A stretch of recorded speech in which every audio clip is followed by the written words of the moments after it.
All right, let's just dive right into this explainer. We're going to build a rock-solid financial house using what is essentially the ultimate step-by-step investment blueprint. You know what drives me absolutely crazy, though? It's watching people just throw money at the stock market like they're feeding coins into a Vegas slot machine, while completely ignoring the massive, gaping holes at the bottom of their financial bucket. So today, we're looking at a mathematically proven sequence to fix exactly that and build some real, lasting wealth. Now consider this kind of terrifying reality. The median emergency savings for Americans right now, it's just $500. Think about that for a second. That is literally less than a standard monthly car payment. And actually, scratch that, it's even worse. It's down from $600 just a year ago. That leaves about 1 in 3 Americans out there with absolutely zero safety net when life inevitably throws a curveball. Yet despite that terrifying statistic, people are constantly asking whether they should buy into trendy individual stocks or, the latest crypto. But skipping those boring structural foundations, it's just absurd. Rushing into volatile investments right now is exactly like trying to buy a Ferrari when you literally don't even have the cash to fix the broken transmission in your current car.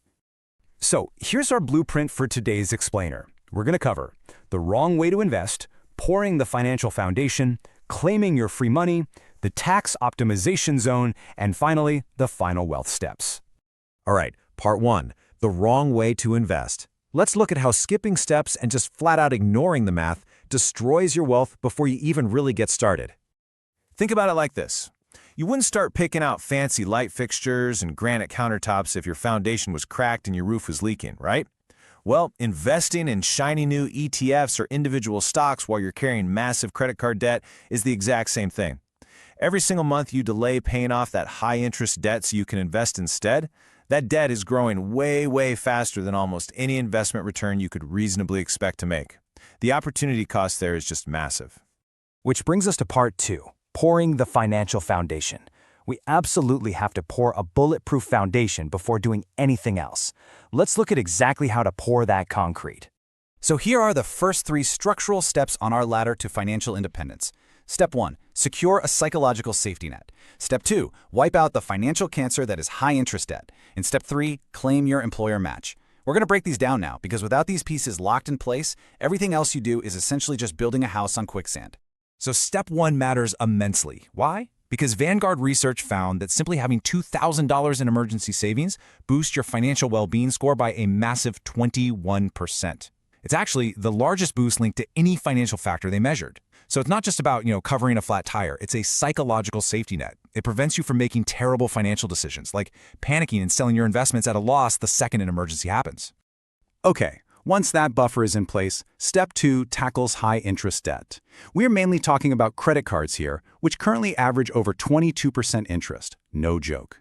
Carrying a balance with a 22% rate while trying to invest, that is literally like trying to run a marathon with a backpack full of rocks. It's a mathematical drag you just simply cannot outpace in the stock market.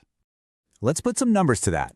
If you have $5,000 in debt at 22% and you only pay the minimums, you're going to bleed nearly $2,800 in pure interest over 5 years. Let that sink in. Whereas, using the debt avalanche method, which means throwing every extra dollar at your highest interest rate first, that mathematically guarantees you a massive 22% return on your money. Guys, that is better than Warren Buffett's long-term average. Now, moving on to part 3, claiming your free money. There's actually one massive exception to the rule of paying off debt first, and it brings us right to this stage. Your employer match is literally free money. Even if you're carrying that awful 22% credit card debt we just talked about, contributing just enough to get your employer match gives you an immediate, guaranteed 100% return on your investment. I mean, it's like finding money lying on the sidewalk that your boss promises to double if you just pick it up. In that very specific moment, it absolutely beats paying down debt. So here's how you play this step flawlessly. First, definitely watch out for company vesting schedules. You really need to understand how long you have to stay at the company to actually keep those matched funds. But honestly, grabbing this cash by contributing just enough to get the full match and then immediately throwing the rest of your extra money back at your high-interest debt is for sure the optimal move. All right, part 4, the tax optimization zone. With our foundation poured and debt totally eliminated, we enter the zone where we legally keep your compounding wealth away from the IRS. This is where things get really fun. These are the next 4 rungs on our ladder. Notice this specific order carefully, okay? We max out the IRA, then the HSA, Then we loop back to max out the 401k, and only then do we hit taxable accounts. We are making absolutely sure we don't skip straight to taxable accounts before our tax-advantaged buckets are completely 100% full. You'd be surprised how many people completely mess this up. So, you might be wondering, why prioritize an individual retirement account over putting more into your 401k? Well, because corporate 401k fees will eat your returns like termites. Use an IRA to take back control and lower those fees. Then, the next choice just boils down to a simple question. Do you want to pay taxes now or later? Choose traditional to get a deduction right now if you're a high earner, or choose Roth for tax-free withdrawals later if you're young and in a lower tax bracket. And that brings us to the health savings account. The HSA is, without a doubt, the undisputed Swiss Army knife of investing because it offers an unbelievable triple tax advantage. Check this out. You get a tax deduction when you put the money in, the money grows tax-free while it's invested, and then withdrawals for qualified medical expenses are completely tax-free on the way out. It's literally the only account that does all three. To really see the power of this triple tax advantage in action, consider this. If you pay your current medical expenses out of pocket, just leave the HSA invested and max it out for 30 years at a 7% return, you could stash over $400,000 completely tax-free for retirement health care. Let that number sink in. You just keep your receipts and reimburse yourself decades later. It's an absolute secret weapon. Now, once you loop back and max your 401k beyond that initial employer match we talked about earlier, you are really cooking with gas. By maximizing your IRA, HSA, and 401k all together, you could be sheltering over $35,000 a year from current taxation. If you can actually work your way through this sequence and reach this point, huge congratulations, because you are officially putting yourself in the top 5% of savers in America. Which leads us to part 5, the final wealth steps. Only after the foundation and walls are perfectly constructed do we finally get here to, decorate the roof of our house. Welcome to the Wild West of taxable accounts. This is where you have absolutely no contribution limits, but that flexibility comes with a hidden cost: tax drag. Every single time a dividend is paid or you sell an investment for a gain, the IRS takes their cut. It acts exactly like someone throwing sand in your shoes while you're trying to run a race. It just slows your compounding momentum way, way down. Just look at the staggering $250,000 difference that tax drag creates over 30 years.